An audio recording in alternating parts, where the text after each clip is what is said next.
ဗုဒ္ဓံသရဏံဂစ္ဆာမိဗုဒ္ဓံအရဟံသဘဂဝါဆုံးဘဝချုပ်မြတ်ဘုန်းရှင်ကြီးမားဂုဏ်ကိုးပါးနဲ့ပြည့်စုံတော်မူညာမြတ်ဖရာကိုအဟံယုံနာအိဋ္ဌအရေးမြတ်ကိုစိတ်ကသမုတ်အကျော်နှုတ်သည်တရဏံတရဏံဣတိကိုယ်ွယ်လဲလျောင်းပုံအောင်မိကိုကြည်ညိုပွားများအားထားစရာကြီးအစစ်အမှန်မင်းဖြစ်တော်မူပါ၏ဟု၍ခေဇာမိပဇာမိတေဝာမိမပြံအမြဲထတလဲလဲသာလည်းရင်မိဝဲစိကပါတလိဓမ္မံတရဏံခေဇာမိဓမ္မံဒုက္ခတသဝိရိတဘောဆုံးဘဝချုပ်မြတ်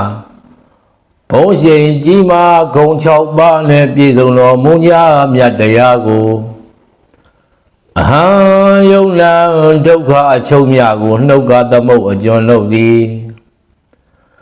တရဏံတရဏံဣတိ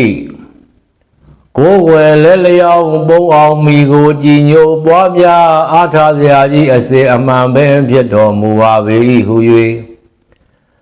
ခေဇာမိပဇာမိတေဝာမိမပြံအမြဲထတလဲလဲသာလည်းရင်မိဝဲစိကပါတလိသံဃံတရဏခေဇာမိသံဃာသုပရိပန္နသပုံညခေတ္တအဆုံးဘဝချုပ်မြတ်ဘုန်းရှင်ကြီးမားဂုဏ်ကိုးပါးနဲ့ပြည့်စုံတော်မူညာသံဃာတော်မြတ်ပေါင်းကိုအဟံယုံနာအနတ္တဓမ္မကိုပါဇက်ကသမုတ်အကျော်နှုတ်သည်တရဏံတရဏံဣတိ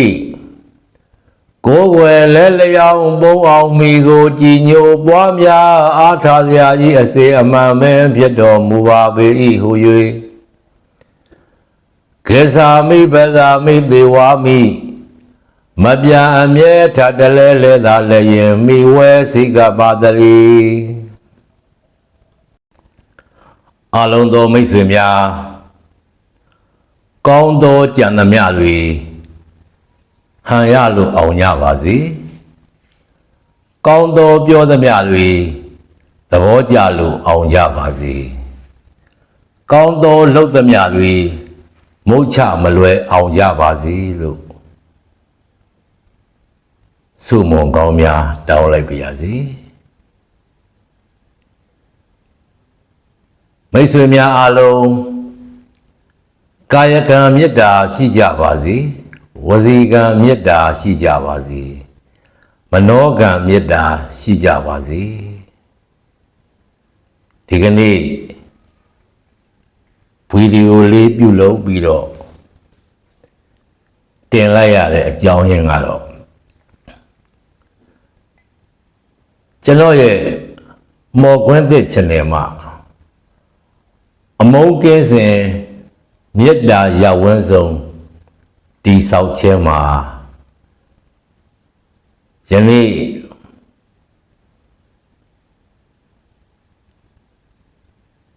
ဒီမေတ္တာရဝန်းဆုံးမှာမေတ္တာပရိသာပင်လေးစတင်စိုက်ထူခြင်းဖြစ်ပါတယ်။ဘာလဲဆိုတော့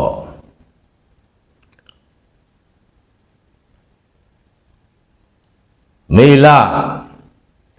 23ရက်နေ့ည8 နာရီအချိန်မှာကျွန်တော်ရဲ့မော်ဂန်သစ် channel မှာ live လုံးပြီးတော့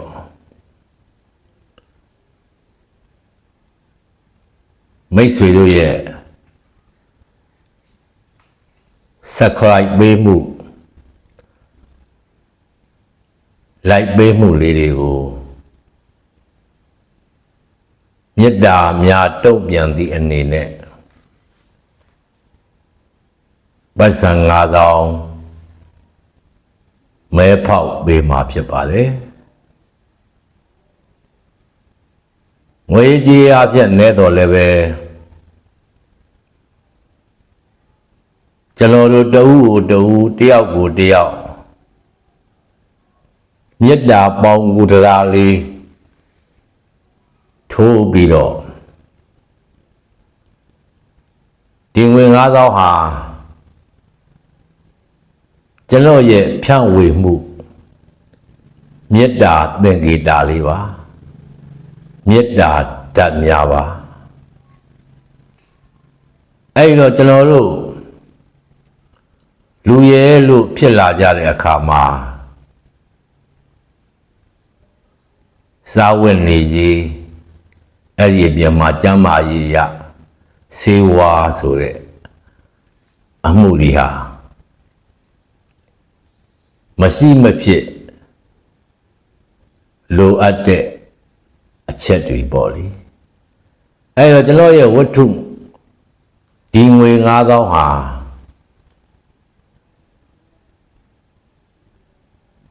ပေါ့ရှိသူကစားစရာဖြစ်အသုံးပြုမယ်ဆိုရင်ကျွန်တော်ရဲ့မေတ္တာဓာတ်လေးကိုစားသုံးရမှာဖြစ်ပါတယ်ဒါမှမဟုတ်စားဝတ်နေရေးတွေကဝတ်ဆိုတဲ့အဝတ်ထဲလုံကြီးမစိုးတော်၎င်းအင်ကြီးတစ်ထည်တော်၎င်းဝယ်ယူဝတ်ဆင်မယ်ဆိုရင်လေ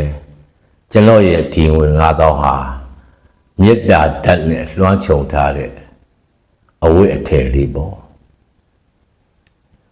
အဲ့ဒီပေါ့ရှိသူဟာမိမိရဲ့စိတ်ဆန္ဒအလိုအားဖြင့်ကျမ်းမာရေးရစေဝါပဲမိဝဲဒီစေဝါတွေဟာကျွန်တော်ရဲ့မေတ္တာဓာတ်တွေပါနေသည့်အတွက်မိတ်ဆွေရဲ့စေဝါဟာပိုးပြီးတော့အစွမ်းထက်ပါစေလို့ဆုတောင်းပါတယ်အဲ့တော့ကျွန်တော်ဟာဒီအစီအစဉ်လေးကိုဘာလို့စီစဉ်လိုက်တာလဲဆိုတော့ဒီပို့လေးကိုဒီဗီဒီယိုလေးကိုမြင်သူတိုင်းဟာကျွန်တော်ရဲ့မော်ကွန်းသစ် channel လေးကို subscribe လုပ်ပေးကြပါ like များပေးကြပါ like ပေးရင် subscribe ပေးရင်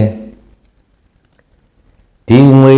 9000မေတ္တာဓာတ်ကလေးကိုခံယူမယ်ဆိုလို့ရှိရင် subscribe လုပ် like ပေးပြီးတော့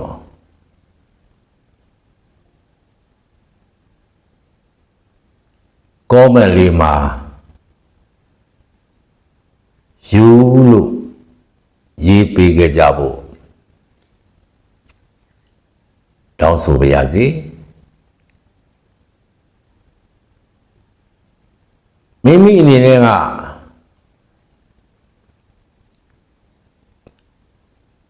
ကျွန်တော်ရဲ့ဒီမေတ္တာရဝဲမှာမေတ္တာပရိသာပင်စိုက်ထူမှုမှာကျွန်တော်နဲ့အတူပေးတဲ့လက်ဖြစ်လို့ခဲ့ရင်လေမိတ်ဆွေရဲ့9000 1000မေတ္တာဓာတ်ပေါ့လေနဲသည်များသည်မဟုတ်ပါဘူးမေတ္တာဓာတ်လေးပေးတဲ့လက်ကဖြစ်ခဲ့မယ်ဆိုရင်လေကျွန်တော်ရဲ့ channel ကို subscribe လေးလုပ် like လေးပေးပြီးတော့ပေးလို့ရေးခဲ့ဖို့ဖိတ်ခေါ်အပ်ပါတယ်အဲ့တော့ယူလို့ပဲရေးပေးလို့ပဲရေးမိမိတို့ရဲ့စိတ်ဆန္ဒအတိုင်းရေးနိုင်ပါတယ်အဲ့မှာမေလ23ရက်နေ့ည8 နာရီမှာယူတဲ့လူတွေကိုမဲလိတ်လေးတွေလိမ့်ပြီးတော့ယူဦးရည်တွေကိုအမီနဲ့တကွရေးပြီးကျွန်တော်က live လုပ်မဲနိုင်မှာဖြစ်ပါတယ်အဲ့ဒီမှာမှပေါ့ရှိသူဟာလက်ခံမဲ့ကေဘေးဝေဘေးအကောင့်လေးပေးပြီးတော့အဲ့မှာကျွန်တော်ဝင်9000လွှဲမှာဖြစ်ပါတယ်အဲ့တော့ပေးဆိုတဲ့ မိတ်ဆွေတို့ရှိခဲ့ရင်လည်းကျွန်တော်စီပေးပို့စရာမလိုပါဘူးပေါ့ရှိသူရဲ့ကေပေးဝေပေးနံပါတ်ကိုပဲမိတ်ဆွေတို့ကိုယ်တိုင်လွှဲပေးရမှာဖြစ်ပါတယ်အဲ့တော့နန်းတလုံးနဲ့စီမဖြစ်ပေမဲ့နန်းစီပေါင်းများစွာကျိတ်နှိပ်လိုက်ရင်စီရရှိမှာဖြစ်ပါတယ်အဲ့ဒါလိုပဲကျွန်တော်တို့ရဲ့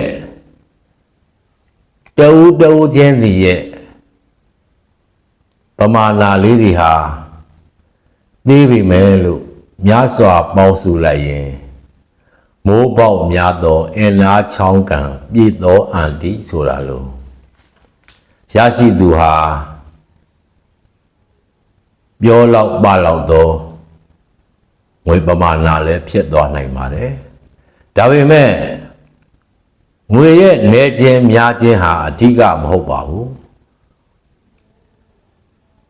ကျွန်တော်ရဲ့အစီအစဉ်ကတော့ရရှိသူအတွက်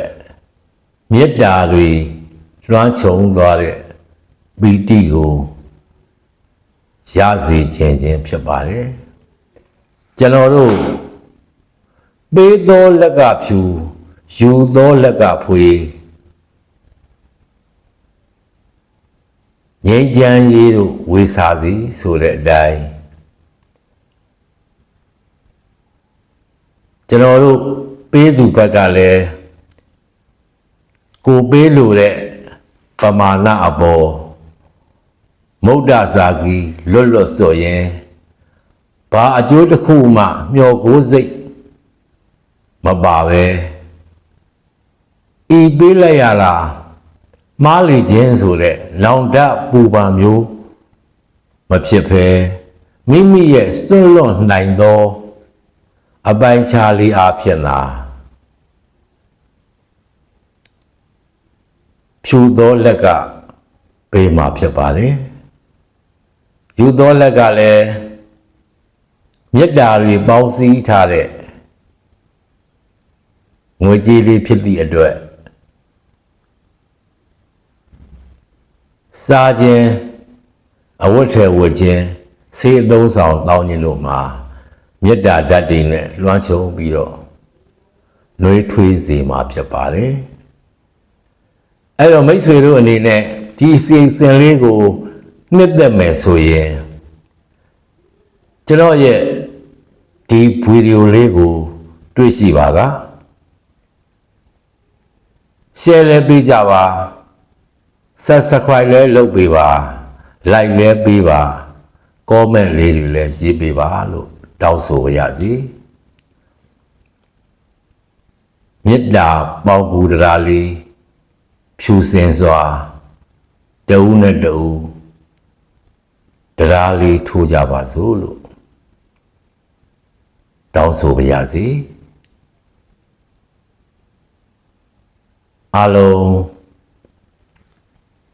စိတ်ဤချမ်းသာခြင်းကိုယ်ဤကျမ်းမာခြင်းနဲ့ပြည့်စုံကြပါစေဒီအစီအစဉ်လေးကိုမိတ်ဆွေတို့အနေနဲ့နှစ်သက်မယ်ဆိုရင်ဒုတိယအကြိမ်လည်းပဲဆက်ပြီးတော့ပြုလုပ်သွားမှာဖြစ်ပါတယ်ကျွန်တော်ကတော့ဒီတစ်ချိန်မှာ9000မတီးပြီးတော့မဲလိတ်နိုင်လို့ပေါက်သွားမဲ့လူကိုမေတ္တာအားဖြင့်ကမ်းလင့်သွားမှာဖြစ်ပါတယ်အဲ့တော့ပေးသောလက်တို့ဖြူယူသောလက်တို့ဖွေငြိမ်းချမ်းရေးတို့ဝေပါစေပေးသောလက်တို့ဖြူယူသောလက်တို့ဖွေငြိမ်းချမ်းရေးတို့ဝေပါစေပေးသောလက်တို့ဖြူယူသောလက်တို့ဖွေငြိမ်းချမ်းရေးတို့ဝေပါစေအလုံးမင်္ဂလာပါ ကျွန်တော်ရဲ့ပို့လေးကိုကျွန်တော်နေတိုင်းနှုတ်ဆက်ခဲ့တဲ့အောင်ဂါထာလေးနဲ့မယ်အဆုံးသတ်ပါရစေဇယံတော်ဘောဓိယမူလေးတကြနံနန္တိဝတ္တနောဧဝမေဝဇယောဟောတုဇယတုဇယမင်္ဂလေတကြနံကဝဥအခါသမယက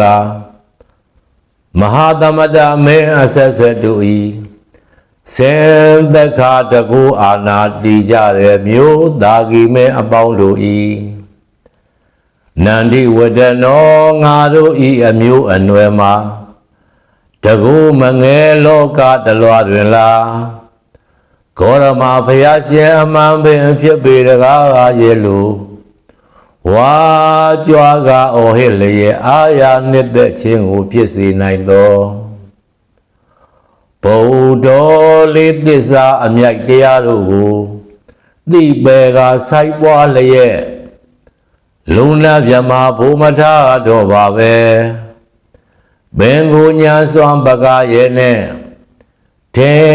ရှားစွာဖြစ်ပေါ်လာပြီးဘုရားရှင်ကိုယ်တော်မြတ်ကြီးသည်ဘောရိယာမူလေးစိတ်ညိုညိုရွတ်ထဝိုင်းမာလို့ခကိုင်းတွေစီဝေဆောင်တဲ့ပြည်ရွှေညောင်မြေရန်အပရာဇိတာခေါ်တဲ့14တောင်မြက်ခင်းပေါ်လိုက်ဇယံတော်ယထာဝဲဘက်ကလည်း12ယူဇလာယာဘက်ကလည်း12ယူဇလာနောက်ဖက်မှာစက်ကြတိုင်းထိပါလို့အောက်ထက်မှာယူဇနာကိုအမြညီတဲ့မိုးဝတ္တဝရိမန်စစ်သည်အပေါင်းတို့ကိုထောင်းတောင်ညက်ကြီးအောင်မြင်တော်မူသကဲ့သို့ဩဒုံမာကံယနေ့ယခုကုသိုလ်ပြု၍ကောင်းညိုချမ်းသာဖွေရှာစုဆောင်သင်သူတော်စင်အပေါင်းတို့အားဇယောကြံသမျှတွေလည်းဟန်ကြလိုအောင်ပြောသမျှတွေလည်းသဘောကျလိုအောင်လုံးသမျှတွေလည်းမုတ်ချမလွယ်အောင်ဇယသူဇယမင်္ဂလေးအောင်သင့်အောင်တိုက်တဲ့အောင်မင်္ဂလာအပေါင်းတို့၌ဇယောကြံသမျှတွေလည်းဟန်ကြလိုအောင်ပြောသမျှတွေလည်းသဘောကျလိုအောင်လုံးသမျှတွေလည်းမုတ်ချမလွယ်အောင်အောင်တရားရှိသမျှတွေကိုတကယ်ကိုအဟုတ်ကိုအောင်မြင်နိုင်ကြသည်ဟောတုစင်စစ်မသွေဖြစ်ကြပါစေကုန်သတည်းသာဓုသာဓုသာဓု